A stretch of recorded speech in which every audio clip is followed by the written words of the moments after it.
13 జిల్లాల నుంచి వచ్చారు మొత్తం 13 జిల్లాల నుంచి వచ్చిన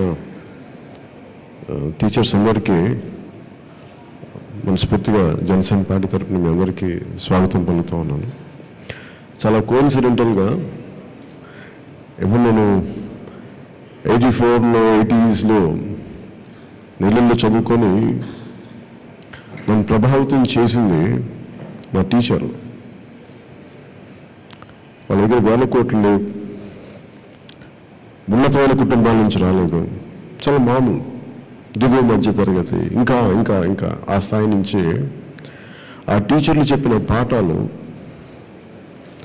నన్ను ఈరోజు ఇక్కడ మీ ముందు నిలబెట్టినాయి. అదృష్టం ఆ టీచర్లు మొన్న ఒక 4 రోజుల క్రితం నేను నెల్లూరులో వారికి సన్మానం చేసే అవకాశం కలిగింది, వారి పాదాలకి దండం పెట్టుకునే అవకాశం కలిగింది. అలాంటి అధ్యాపక వృత్తి నుంచి వచ్చిన మీ అందరికీ మనస్ఫూర్తిగా నేను సుస్వాగతం పలుకుతూ, ఇందాక అంబేద్కర్ గారు మీరు మాట్లాడుతూ ఉంటే చాలా మీ భావం నాకు అర్థమవుతుంది, మీ వేదన.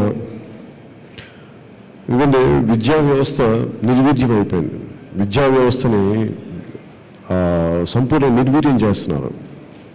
విద్యా వ్యవస్థ ఒక వ్యాపారం అయిపోయింది. సో మీ ఇంతమంది private teachers and lecturers union తీసుకొచ్చింది, నేను నందిగామ రాణి గారు మాట్లాడుతూ ఉంటే నాకు మొన్న మాట్లాడాను, ఆవిడ మాట్లాడుతుంటే ఆవిడ కూడా టీచర్ అనుకున్నాను, కానీ ఆవిడ ఒక ప్రైవేట్ ఇన్స్టిట్యూట్ నడుపుతా నాకు ఇప్పటిదాకా తెలియదు. నాకు అంటే మీ మీద ఎంత ప్రేమ ఉందో ఆవిడకి చెప్పడానికి, తను చేసిన ఏ అధ్యాపకులు తన విద్యా సంస్థను నడుపుతారో ఆ అధ్యాపకుల మీద ఆవిడకున్న గౌరవం, ప్రేమ, ఇవన్నీ ఎవరు కూడా మేనేజ్మెంట్ ఎప్పుడు ఇలాంటి శ్రమ పట్టదు. కానీ ఆవిడ పెట్టారంటే ఆవిడ సౌహృదయతకి, ఆవిడ ఉదారత్వానికి మనస్ఫూర్తిగా నేను మీకు అభినందనలు తెలియజేస్తాను. చాలా ఉన్నతమైన పని చేశాను. మీరు అన్నట్టుగా ఒక్క టీచర్స్కి తప్ప, ప్రైవేట్ లెక్చరర్స్ తప్ప అందరికీ డబ్బులు వెళ్తూ ఉన్నాయి. ఈ రోజున చెప్పకూడదు తెలియదు, కానీ మనం ఉన్నట్టుగా మాట్లాడుకోవాలి అంటే ఈ రోజున తెలుగుదేశం పార్టీ అంతా నారాయణ విద్యా సంస్థల మీదే నేను నడుస్తూ ఉంటుంది. ఎందుకంటే అపోజిషన్లో ఉన్నప్పుడు మీకు తెలుసో లేదో, నేను నెల్లూరులో చదువుకున్నాను.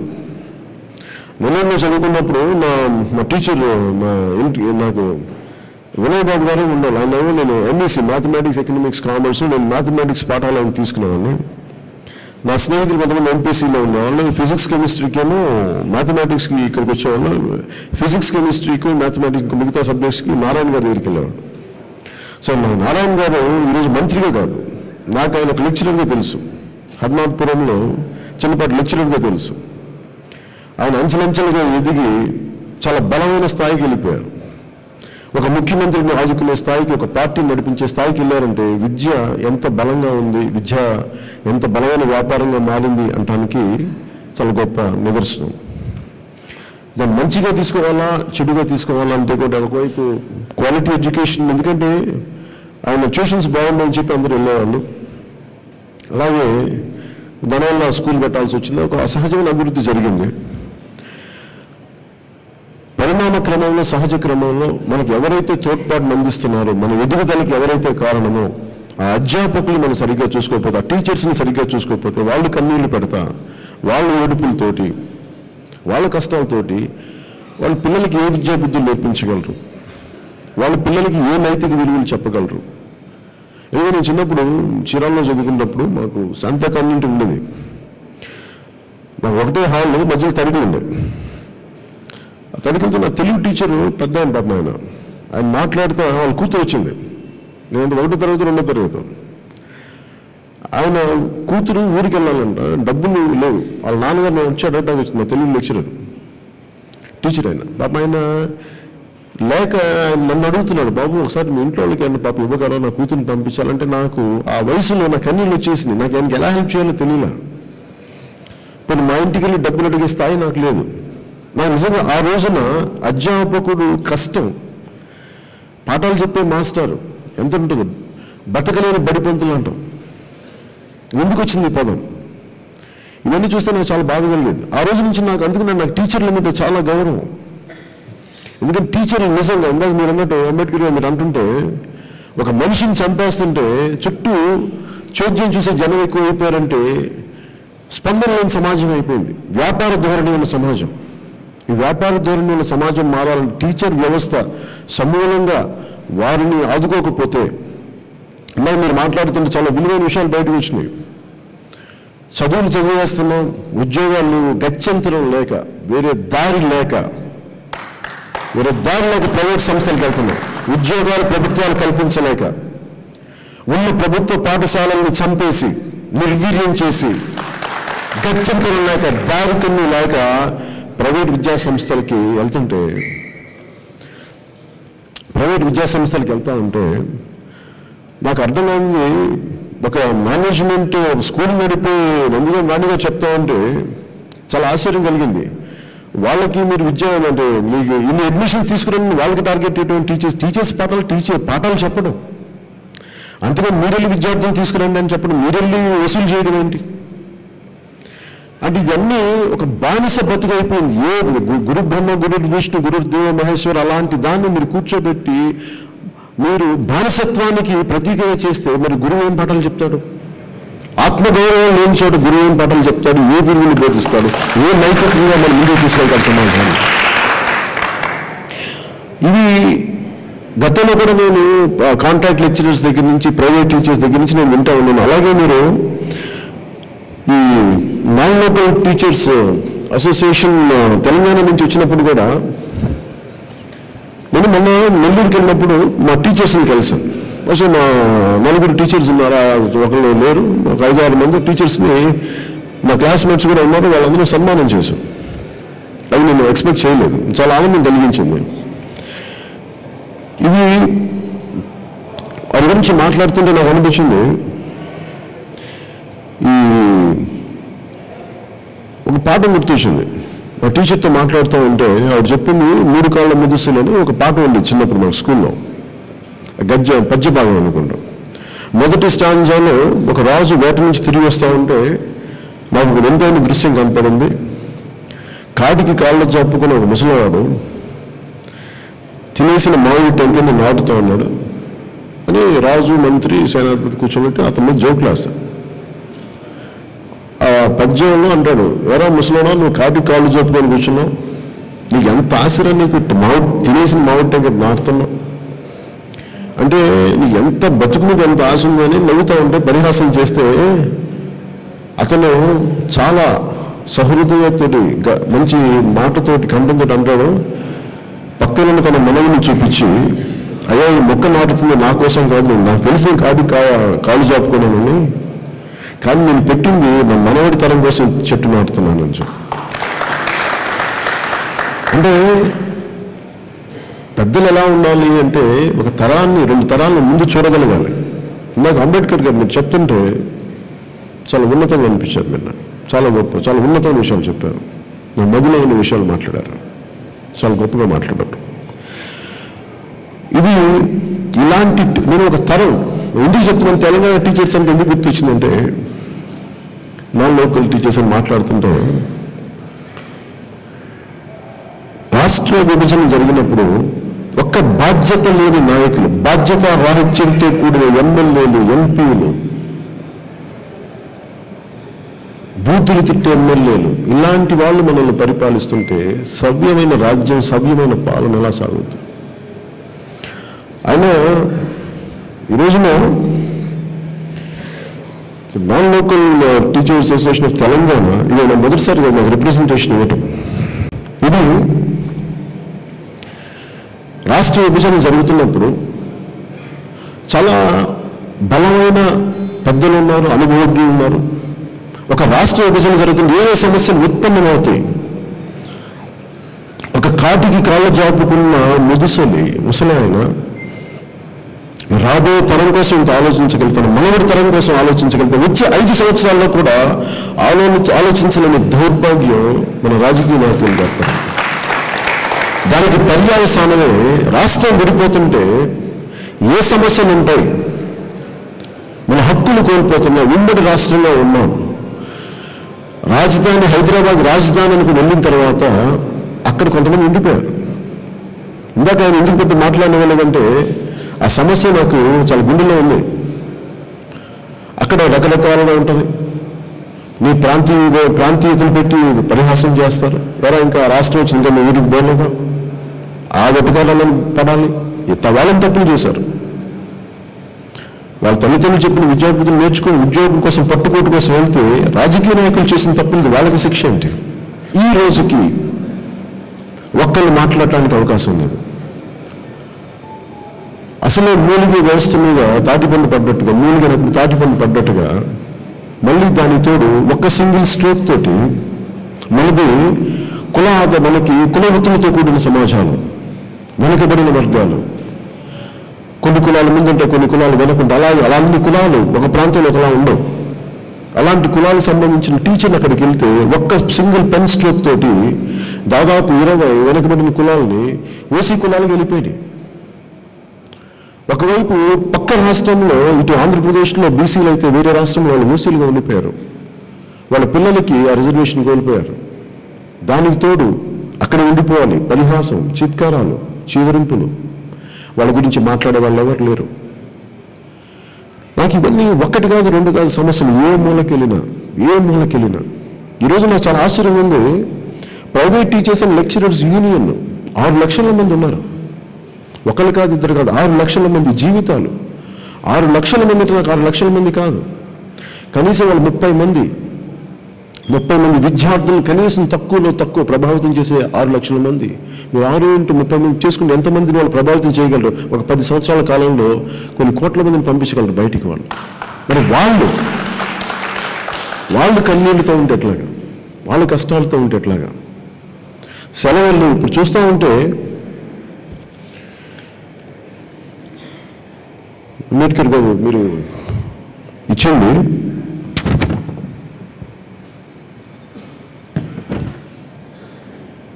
ఇందాక మీరు చెప్తా ఉంటే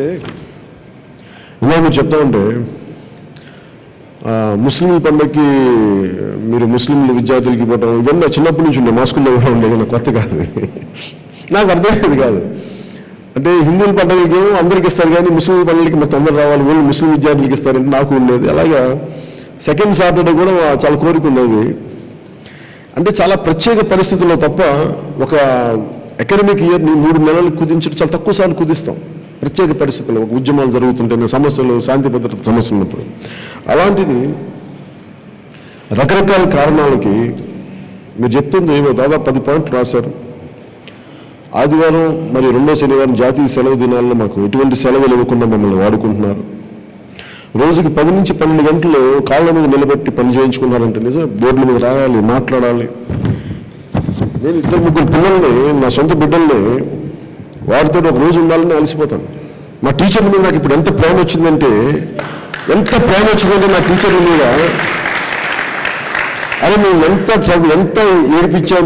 నా స్నేహితులందరం కలిసి మా టీచర్లని పాపం ఇళ్లలో పనులు చేసుకొని వచ్చి టీచర్స్ ఒకవైపు వాళ్ళ పిల్లల్ని సర్దుకుంటా, ఇంటికెళ్ళి భర్తను సర్దుకుంటా, ఇంటికెళ్ళి కుటుంబాలని సంసారాలను సర్దిద్దుకుంటా, మళ్ళీ ఇక్కడ 30-40 మంది చిన్నపిల్లల్ని హ్యాండిల్ చేయాలంటే ఎంత బాగా. వాళ్ళు కొట్టారంటే మమ్మల్ని కొట్టడం మరి ఖచ్చితంగా కొడతాను వాళ్ళు విషయాలకి. అంటే నాకు అనిపించింది పాపం మా టీచర్ మీద నాకు అమాంతమైన ప్రేమ వచ్చింది. ఇప్పుడు చాలా సంవత్సరాల క్రితం పాపం ఎంత శ్రమ పడతారు కదా. ఎందుకంటే సమాజాన్ని అర్థం చేసుకునే కొద్దీ మనకి ఎంపతి పెరుగుద్ది. చాలా ఈ రోజు నేను ఎందుకు ఇంత ఎంపతి ఉంది అంటే, ఇంత సానుభూతి ఉందంటే, నేను మా టీచర్ని, నా పాఠాలు నేర్పించిన టీచర్ని నేను అర్థం చేసుకున్నాను. నేను వాళ్ళ కష్టాన్ని స్వయాన్ని చూశాను. కాబట్టి మీరు ఈ మాట మాట్లాడుతుంటే నేను నిజంగా సానుభూతితో నేను అర్థం చేసుకున్నాను. నేను ఖచ్చితంగా దీన్ని బలంగా మాట్లాడదాం ముందు. ఇంకా దానిలో ఏంటంటే, మా ఒరిజినల్ సర్టిఫికేట్ యాజమాన్యాల వద్దనే ఉంచుకుంటూ, అలాగే ఎంటీ చెక్స్, ప్రామిసరీ నోట్లు ఏంటండి? ఇదైనా బ్లాక్మెయిలింగ్ బిజినెస్. ఇది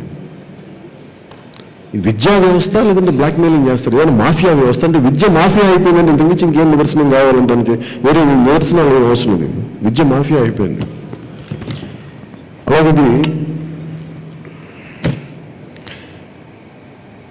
అలాగే 4వ పాయింట్, ఖాళీ చెక్కులు మరి ప్రామిసరీ నోట్లు తీసుకొని మమ్మల్ని వేధిస్తున్నారని. ఒకరోజు సెలవు పెడితే 2 రోజులు జీతాన్ని కట్ చేస్తున్నారు. మమ్మల్ని ఉద్యోగాలను తీసివేయాలనుకున్నప్పుడల్లా మమ్మల్ని మానసికంగా శారీరకంగా వేధింపులు గురి చేసి 2-3 నెలలు జీతాన్ని ఇవ్వకుండా ఎగ్గొడుతున్నారు. వేసవి సెలవుల్లో మండుటెండల్లో వీధులు ఊర్లు తిప్పుతూ విద్యార్థులను జాయిన్ చేయించడం కోసం క్యాంపెయినింగ్ చేస్తున్నారు. చాలామందికి కనీస వేతనాలు చెల్లించడం లేదు. 20 మంది సిబ్బంది దాటితే మనం కేంద్ర ప్రభుత్వ పరిధిలోకి రావాలి అంటే దానికి కేంద్ర ప్రభుత్వం విధించిన విధి విధానాల్లోకి రావాలి. అలాగే పిఎఫ్ అనేది ఈఎస్ఐ వంటి సదుపాయాలు కల్పించాలి. మహిళా టీచర్లకి మరి అధ్యాపకులకి మెటర్నిటీ సెలవులు ఇవ్వడం లేదు. కానీ నేను దీన్ని ఎలా ఆలోచిస్తున్నానంటే 6 లక్షల మంది టీచర్స్ ఉన్నారు. విద్యా వ్యవస్థని ప్రైవేట్ విద్యా సంస్థలకి నేను వ్యతిరేకం కాదు. చాలా గొప్ప విద్యా సంస్థలు ఉన్నాయి, గొప్ప బాగా చూసుకునే విద్యా సంస్థలు కూడా ఉన్నాయి. కానీ ఇదేదో మెక్డానల్డ్స్ బర్గర్ లాగా, కెంటకీ ఫ్రైడ్ చికెన్ లాగా ఈ అమెరికన్ విధి విధానాలు భారతదేశంలో తీసుకొస్తే ఇది మంది సోషలిస్ట్ సమాజం. మంది it's a socialist democracy, capitalistic democracy కాదు. ఇప్పుడు నేనేమంటానంటే మీరు ఒక సంస్థ నడపగలిగినప్పుడు దాంట్లో క్వాలిటీ పెంచి ఇంకో చోట బ్రాంచ్ పెంచుకుంటాం. అలా కాకుండా మీ బ్రాంచ్ నాకు ఇచ్చేది చెప్పండి రిఫ్రాఫ్ ఎవడో గుండాలో రౌడీ పెట్టుకుంటారు, వాడికి డబ్బులు కావాలి సాయంత్రానికి. ఇందాక మీరు ఎవరు వస్తానంటే నేను చంపేస్తాను, బిడ్డలను చంపేస్తాను అని బెదిరిస్తుంటే మరి మాఫియాలోనూ గూండాలో నడిపిట్లా ఉంటుంది విద్యా వ్యవస్థలు. అందుకని మీ మీద ఎలాంటి దాడులు జరిగినా ఎలాంటి బెదిరింపులు ఉన్నా నేను కోరుకునేది కూడా నేను ఒక్కడిని బలంగా వచ్చాను. 1983లో ఎన్టీ రామారావు గారు పార్టీ పెట్టినప్పుడు ఆయనకి చాలామంది ఊతంగా నిలబడ్డారు ఒక మార్పు కోసం. రాజకీయాలని ఆయన 9 నెలల్లో మళ్ళీ పదవిని కోల్పోవాల్సి వచ్చింది. దేనికి కారణం అంటే కేవలం ఒక పాపులారిటీ ఉన్న నాయకుడు అయితేనే సరిపోదు, ఒక మాస్ లీడర్ అయితేనే సరిపోదు. చాలా బలమైన ఐడియాలజికల్ అవగాహన లేకపోతే ఒక పార్టీని ముందుకు తీసుకెళ్ళడం కష్టం. 2009లో చిరంజీవి గారి పార్టీ పెట్టినప్పుడు చాలా ఉధృతంగా వచ్చారు. ఎన్టీ రామారావు గారికి ఎలా వచ్చేదానికంటే ఒక 10 ఎక్కువ వచ్చారు. కానీ ఆ చుట్టుపక్కల ఉన్న వాళ్ళకి ఒక బలమైన నాయకుడిని కూడా రక్షించుకోలేని పరిస్థితుల్లో ఎందుకున్నారని ఉండిపోయారంటే ఎవరికి బలమైన భావజాలం లేదు. భావజాలం లేకపోతే ఎందుకు ఈ పని చేస్తున్నాను, నేను ఎందుకు ఈ మాట మాట్లాడుతున్నాను, ఒక స్పష్టమైన ఒక నిర్దిష్టమైన అవగాహన లేకపోతే రాజకీయాలు నడపడం చాలా కష్టం. పదవిలోకి వెళ్ళి కూర్చోవాలని కూర్చుంటే ఎన్టీ రామారావు గారు ఒక టర్మ్ తర్వాత ఇప్పుడు ఉండలేకపోయారు సరిగ్గా. ఆయన సొంత మనుషులు, సొంత కులంలో సొంత మనుషులు చంపేశారు ఆయన్ని, బయట వాళ్ళు చంపలేదు. పదవిచ్చితం ఆయన్ని పదవి నుంచి తప్పించింది.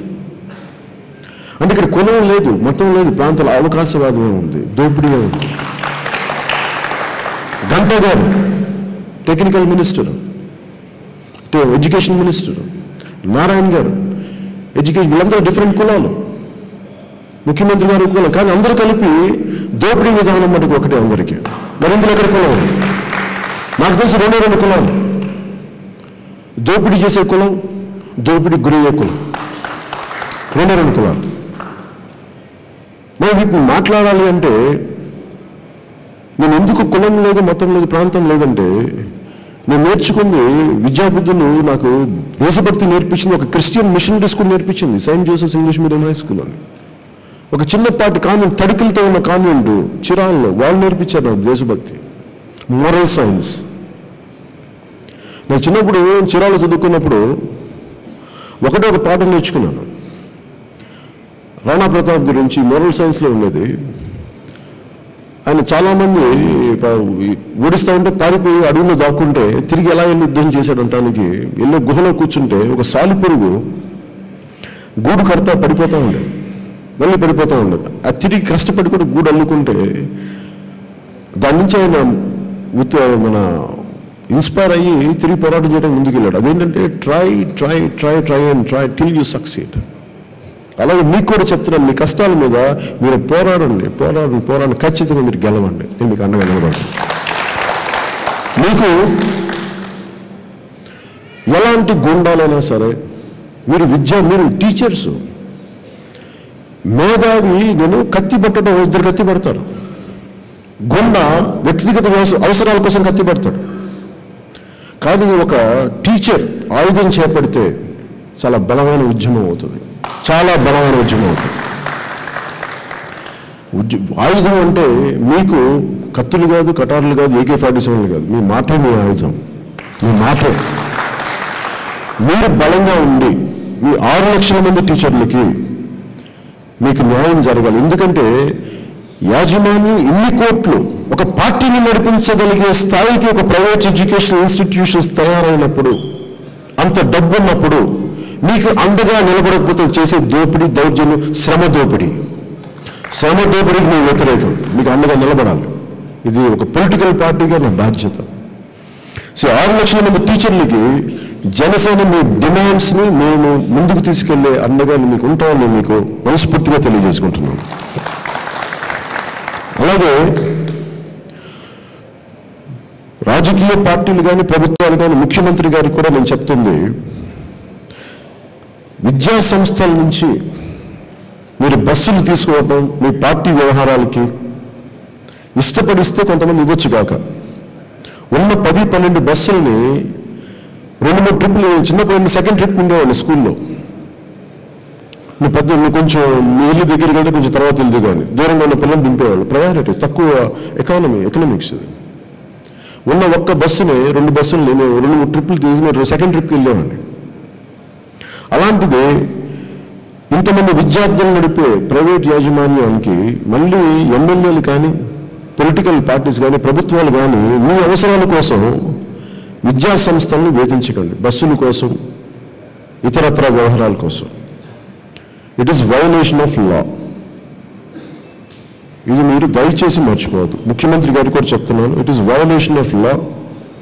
ఎడ్యుకేషన్ మినిస్టర్ గారికి, ప్రతి ఒక్కరికి కూడా దయచేసి మీరు ఆర్మ్ ట్విస్టింగ్ చేసే టాక్టిక్స్ వాడితే ప్రజలు తిరగబడతారు. ఇన్ని లక్షల మంది తిరగబడితే విద్యా వ్యవస్థ మొత్తం కుదేలైపోతే, నాశనం అయిపోద్ది.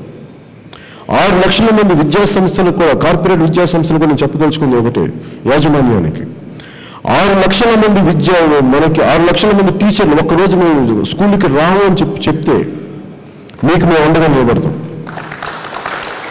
ఎందుకంటే ఇది మీ అవసరం, ఇది మీకు అండగా నిలబడతాం. అలాగే తెలంగాణ టీచర్ సంబంధించి కూడా ఇది ఒక రాజకీయ పోరాటం చేయాల్సి వస్తుంది, రాజకీయంగానే చేయాల్సి వస్తుంది. నేను వెళ్ళి కేసీఆర్ గారితో మాట్లాడినా కానీ, ఇక్కడ ముఖ్యమంత్రులతో మాట్లాడినా కానీ దానికి ఈవెన్చువల్ కాన్స్టిట్యూషన్లో కొంత మార్పులు జరగాలి.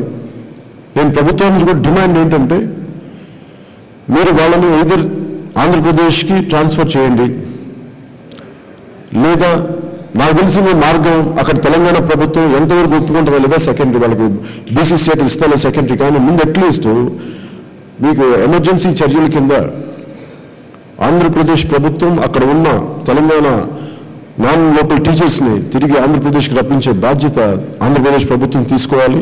ఒకవేళ తీసుకునే పక్షంలో మీకు జనసేన పార్టీ మీకు అండగా ఉంటుందని కూడా మీకు తెలియజేసుకుంటా ఉన్నాను. మీరు కార్యాచరణ ప్రకటించండి. మీరు రెగ్యులర్గా, ఎందుకంటే మీకు ఎందుకు చెప్తున్నానంటే, మీరు చాలా ఇన్సిగ్నిఫికెంట్ అనుకోకండి. చాలా ఇన్సిగ్నిఫికెంట్ అనుకుంటాం మనం. నేను అనుకున్నాను చిన్నప్పుడు, నేనేం చేయగలనులే అనుకున్నాను. నాకు భయం వేసేది ఒకసారి పొలిటికల్ ప్రాసెస్ చూస్తున్నప్పుడు. చిన్నప్పుడు ఎప్పుడు ఊహించుకున్నాను, ఇలా చేయొచ్చు కదా అంటే నేను ఒక్కడిని ఏం చేయగలను. మరి PRP ఓడిపోయిన తర్వాత ఇంకా చాలామంది నేను అస్సలు నువ్వేం చేయలేవు, నువ్వు ఆలోచించను, నీ ఆలోచనలు కేవలం ఆలోచనకు పరిమితం, నేను రోడ్డు మీదకి వెళ్తే నేను చంపేస్తానని చెప్పేవాడు. నాకు 23 ఏళ్ళ వయసు భగత్ సింగ్ గుర్తొచ్చాడు. అతను చనిపోయింది ఏంటంటే జనంలో ధైర్యం నింపడానికి, దోపిడీ వ్యవస్థ మీద పోరాటం చేయండి, నేను సమిధి అవుతున్నాను, ఎందుకంటే నేను పోరాట పట్టి నేను చావకూడదు భారతదేశంలో ఉన్న సమాజానికి అని చెప్పి తన ఆత్మహత్య ఎందుకు చేసుకున్నాడంటే, ఈ పిరికి సమాజం ఇలా ఉండకూడదని చెప్పడానికి, నిరంతరం దీపం వెలిగించడానికి తన జీవితాన్ని అర్పించాడు భగత్ సింగ్. అందుకే నేను భగత్ సింగ్ని ఇప్పుడు నేను స్ఫూర్తిగా తీసుకొని మహా అయితే ఏం చేస్తారు, చంపేస్తారు, అంతే కదా. కానీ ఒక ఆలోచన బయటికి తీసుకెళ్తే మార్పు ఎందుకు జరగదు అంటే చాలా గొప్ప. మీరు కూడా చిన్న చెప్తుంటే దేశాధినేతలు కూడా, కల్నల్ గడాఫీ లాంటి ఒక డిక్టేటర్షిప్ చేసిన వ్యక్తులు కూడా చాలా సామాన్యంగా కూరగాయలు నడిపే చిన్న చిన్న పిల్లలు చంపేశారు. అంటే అంత కోపం ఉంది సమాజంలో. ఇది వైలెన్స్కి దారి తీస్తాను అనేకంటే కూడా పెద్ద స్థాయిలో ఉండేవాళ్ళు బాధ్యతగా ఎమ్మెల్యేలు కానీ, ఎంపీలు కానీ, మినిస్టర్స్ కానీ, చీఫ్ మినిస్టర్స్ కానీ, చీఫ్ మినిస్టర్ పిల్లలు కానీ, వాళ్ళు ఏ స్థాయి అయినా కావచ్చు, మీరు బాధ్యతగా వ్యవహరించకపోతే, మీరు చట్టాలను చేసేవాళ్ళు మీరే చట్టాలను అతిక్రమిస్తే ఎట్లా? అంటే తాడిని తమ్మేవాడు ఉంటే వాడు తలం తమ్మేవాడు ఉంటాడు. మర్చిపోతున్న విషయం రాజకీయ నాయకులు చాలా బలంగా గుర్తుపెట్టుకోవాలి. మీరేమీ దిగి రాలేదు. చాలా మామూలు మనుషులు, చాలా సర్వసాధారణమైన మనుషులు. మీరు పొడిస్తే, కత్తితో పొడిస్తే మీ ఒంట్లో కూడా కత్తి దిగుద్ది. మీరు ప్రత్యేకమైన సుబ్రహ్మణ్యులు కాదు. మీరు కొంచెం అందరూ తగ్గి మాట్లాడు. రాజకీయ నాయకులందరూ, ఎమ్మెల్యేలు కావచ్చు, రౌడీ వాళ్ళు కావచ్చు, ఎవరైనా సరే తగ్గి మాట్లాడండి. మీరు అంబేద్కర్ రచించిన రాజ్యాంగానికి లోబడి ప్రవర్తించండి. అంబేద్కర్ గారికి పూలదండలు వేయటం కాదు, మీరు పాలతో అభిషేకం చేయడం కాదు, ఆయన స్ఫూర్తిని, రాజ్యాంగ స్ఫూర్తిని ముందుకు తీసుకెళ్ళండి. రాజ్యాంగానికి తూట్లు పడవకండి. నేను సుప్రీంకోర్టు కూడా చెప్పింది, ఇలాంటి క్రిమినల్ ఎలిమెంట్స్ని మేము హ్యాండిల్ చేయలేమని చెప్పేస్తే ఒక సాక్షాత్ సుప్రీంకోర్టు చేతులు తీసిందంటే ఏంటి? పార్లమెంట్ చూసుకోమంటుంది. పార్లమెంట్కి వెళ్తే ఎవరుంటారు? మళ్ళీ ఇదే ప్రజాప్రతినిధులు ఉంటారు. వాళ్ళు ఎందుకు రాణిస్తారు? So initial come back to people. మనలాంటి వాళ్ళ మధ్యకు వస్తే మన ఉద్యమాలు నడిపి మళ్ళీ వాళ్ళ కుమ్ములు ఉంచి మనదైన ప్రభుత్వాలు ఏర్పరచుకోవాల్సి వస్తుంది. జనసేన కూడా ఎందుకు విసిగిపోయానంటే, చిన్నప్పటి నుంచి విసుగొచ్చి మీలాగే అసహనంతో ఎవడు మాట్లాడేంటి, ధైర్యం లేదేంటి, ఒక తప్పు జరుగుతుంది ఎవడు మాట్లాడేంటి, ఈ క్రిమినల్ ఎలిమెంట్స్ ఏంటి, ఇంత శ్రమ దోపిడీ జరుగుతుంది ఒక్కడు మాట్లాడేంటి, ఒక ఆడపిల్ల నడిపిస్తుంది ఒక్కడు రోడ్ల మీద బయటికి రాడేంటి. విసిగి విసిగి విసిగి నిజంగా చిత్తశుద్ధితో, నిజాయితీతో ఒక విద్యా సంస్థను పెట్టి ఎవడో బెదిరిస్తే నేను ఎందుకు బస్సులు పంపించాలని చెప్పే చెల్లెలు ఎందుకు మరాని ఇలాంటివి చూసాను చిన్నప్పటి నుంచి. ఎందుకు తనెందుకు పంపించాలి, తను ఎందుకు మంగాలి? తన స్వశక్తితోటి తను వచ్చారు ముందుకి. ఇష్టపడితే పంపించచ్చు, అది వేరే విషయం. బెదిరించి లాక్కోవడం బస్సులు ఎవరు మాట్లాడతారు దీనికి? We will make sure Janasena will bring government of accountability. వీళ్ళకి అకౌంటబిలిటీ లేకపోతే అకౌంటబిలిటీ తీసుకొస్తాం. నేను ప్రభుత్వాలు వచ్చేవాళ్ళు మేము ఖాళీగా ఉండదు. జనసేన పార్టీ పోరాటం చేస్తాం రోడ్ల మీదకి వచ్చి. అందుకని ఇలాంటి 6 లక్షల మంది teachers, private teachers, lecturers union సంబంధించి మీ హక్కుల కోసం మేము అండగా ఉంటాం.